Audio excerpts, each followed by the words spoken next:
I often start these pieces by creating the rectangle around the exterior. There's something strange and satisfying about laying down those first lines. Kind of like laying down the sketching, but it's a little bit different by its nature. I enjoy getting the ruler out and guiding my pen along the page and making these borders around my piece. And I'm puzzled a little bit by why I enjoy that, right? It's not really part of the drawing itself. It's something different. It's setting up. It's the planning stage at the beginning. But I think also it's the first marks that go on the page. And they're really hard to mess up. There's something intriguing about starting with the border because I get a ruler out, I make a couple marks with a pencil, and then I use my pens and I create this perfect border. Perfect, of course, is not entirely accurate, but it's really close to perfect. It sets me up to where my first marks that I make with my pens are not actually the first marks on the page. It's almost like it lowers the pain of engaging in the piece, or that it lowers the threshold for failure because I can't fail every mark I put on the page. I already have 4 of them. And of course, if I was trying to create the border and I failed at creating the border, I can really quickly make some decisions like jumping to the next page, or if my sketch already exists here, then I could modify the border, create something along the lines of a dark edge piece that, just kind of makes some sense in the overall composition. In this piece, I worked with dark clouds on the edge, so I really could have covered that up without any real deficit. But there's something about starting with those guidelines. They're so comfortable. It's kind of like when you work on a perspective drawing, slapping your vanishing point and your horizon lines on there. It's just, it is unhinging some of the stress and anxiety of engaging in the piece. Now granted, that's probably done with a pencil, which is even less stress, which is great. But that's part of the reason too why I start these pieces, these ink drawings, with pencil. I don't usually just dive straight in with the ink. You'll see that in some of my other sketchbook sessions where I do dive in just straight away with the ink, and I enjoy it. I really enjoy that kind of process. But these pieces had specific intent, and starting with guidelines of some kind, any kind, is beneficial and has been really, really helpful. Well, welcome to the session today. This is obviously another Inktober piece. This is one that I was working on while I was in Hawaii with my family. It's why you're going to see the multiple angles, and the camera might focus awkwardly as we move through it, so I apologize if that's inconvenient for you. It was intriguing to work in Hawaii, as I've mentioned on some of the other pieces that were done at that same time. The papers taking on the humidity, the less than ideal shooting angles for recording, but it was fun and it's a different experience, and I think it's beneficial. It's been entertaining to try to record videos while I'm traveling and moving through things. This prompt was Frost, and it's our same little sorceress, Andora, except she's encountering an elder god of some kind. It's not really a god, but it's almost a being that powerful that it would be called that by the locals. It's an elemental deity, an ice elemental of some kind. So she's meeting with this being on the top of a mountain. And this piece was really enjoyable because it has some really photorealistic aspects in how the mountain is built and some of the trees and things. And yet there's very stylized components like the clouds that come along later and actually the elemental itself. I like this stylized combination with realistic stuff. It's almost more like a graphic novel, and it's been really intriguing. Stuff that I got involved in only because I was working on the Inktober. So you will hear me continually sing the praises of Inktober, not because it is the end-all be-all and it's this amazing thing, but because it gives you prompts that are not your own to work through, and because of that, interesting things often transpire. And I think another component of that is the fact that it has to be done in ink. You are given a mandate in some capacity that it has to be done in this particular medium, and these are the prompts. The reason that's important is because a lot of the other media that we work with is more forgiving. If you make a mistake with pencil, you erase it. With acrylic, you overlap it. With digital, well, you have no end to the different things that you can do then. But when you make a mistake with ink, you've got 2 options. You turn it into a not mistake, where it becomes a part of whatever you've been working on, or you start over. Most of us, when we're an hour or 2 into a piece, we're probably not going to start over, so it forces us to problem solve, to figure out different ways that we can solve the issue that we created for ourselves. And I think that's a really valuable thing. That's really important for us as artists. We are problem solvers Much of what I love about art is also what I ended up loving in math as I got older, which is it's all just a giant puzzle. It's something to pull apart and understand. And that is what art is at some fundamental level. And so these ink pieces force you to do that. As I'm working through here, I'm going, well, I didn't like how that cloud turned out. What does that mean? It means that I'm immediately evaluating how I'm going to do the next one on the piece. I'm not going to make the same mistake multiple times. If I was working with pencil, I would work differently, and I might get stuck in a place where I redo it again and again and again until either I find a way to do it that I'm satisfied with or I just give up. In this, I don't have that choice. I'm going to make a cloud that I'm unhappy with and keep moving because what alternative do I have? I have to finish the piece. I have to keep going.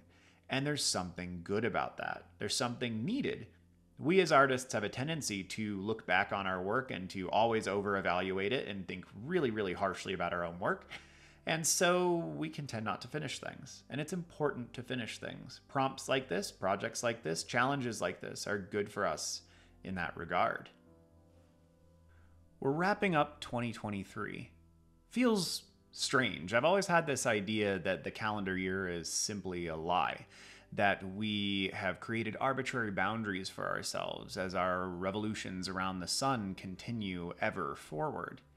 And yet it makes sense, right? Because it would be illogical to have a new month named every single time we rotate around the sun. And we probably would have run out by now, even though we've only been really working on the Gregorian calendar for, 400 to 600 years, though someone can fact check me on that. But as we close in on the end of the year, we come to our resolutions. Not our revolutions as we revolve around the sun, but our New Year's resolutions. These were always an intriguing thing to me growing up. I used to hate them. I thought they were lame. Like, if you have a need to make this decision all year long and you wait till now, isn't that just foolish? As I've gotten older and become less of a jerk, I suppose, I've come to understand the importance of things like this. Metaphoric lines in the sand that we draw in order to move forward.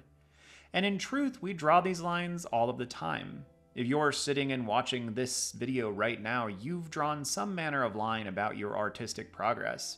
You've made a decision that it's important to you, that you should watch some little video from some silly YouTube guy who's just talking about drawing and the creative processes.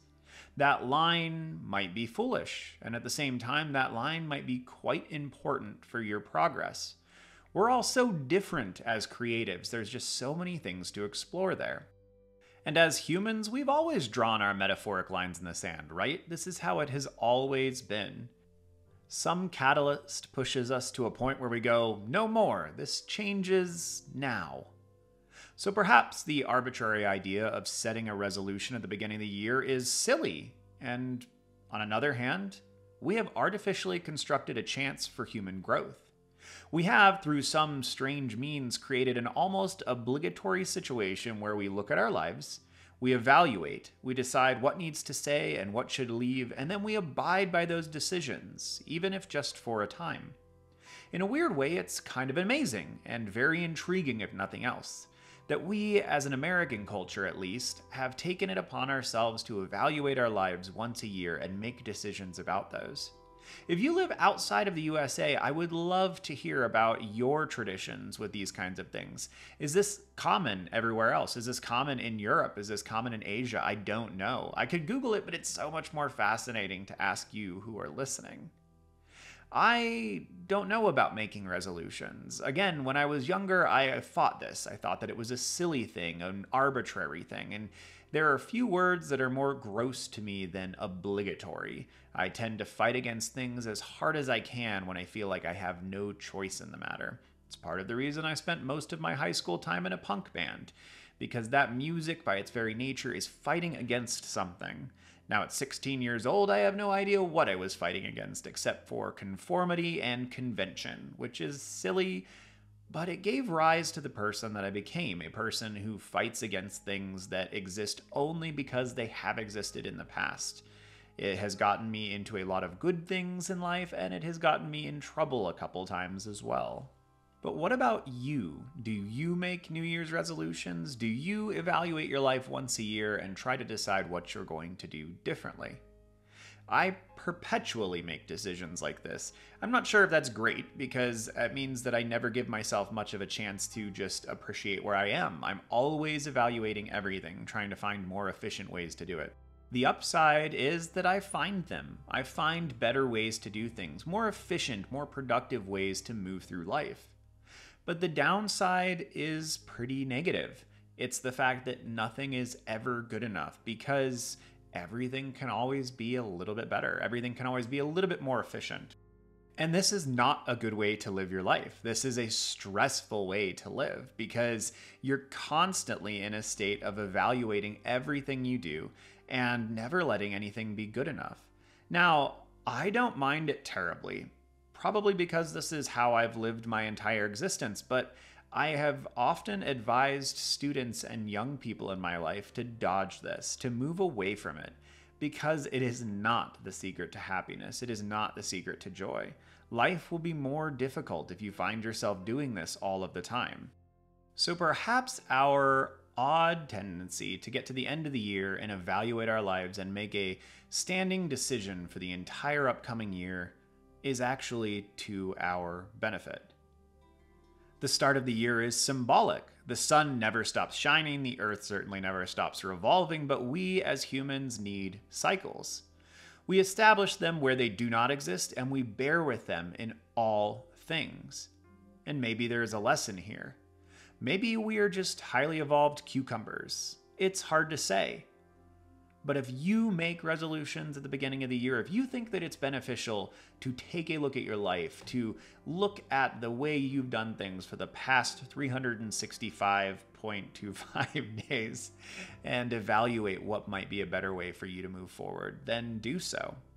I think it is always beneficial for us to be introspective and to think about how we've done things and how we can move forward.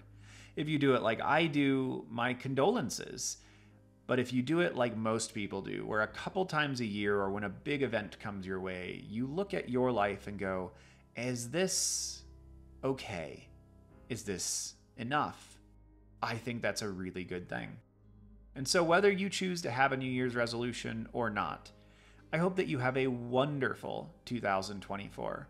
I hope it's a fantastic year for you. And I hope that you get into some really crazy projects that you always thought were too big for you. Dive into something courageous this year with your art. Whatever that art is, whether it's drawing, painting, even if it's culinary arts or if it's writing. It's so hard sometimes when I talk about these things because there's so many artistic avenues. I'm not mentioning sculpture or metalsmithing or blacksmithing or all these things. And they're all good and they're all beautiful. And we could get into a discussion about whether the culinary arts belong with the rest of them. They certainly are valuable, but are they this? I don't know. There's a lot here. But whatever it is that you do creatively, I hope you take on something challenging, something new, and something that you don't think you can do. Because that's where growth occurs. And because sometimes you're right, you can't do it. And sometimes you are so catastrophically wrong, and you can achieve something wonderful. So keep making, keep creating. As always, thank you for listening. I really appreciate it. It's been a wonderful year with all of this. Have a good one, y'all. See you soon.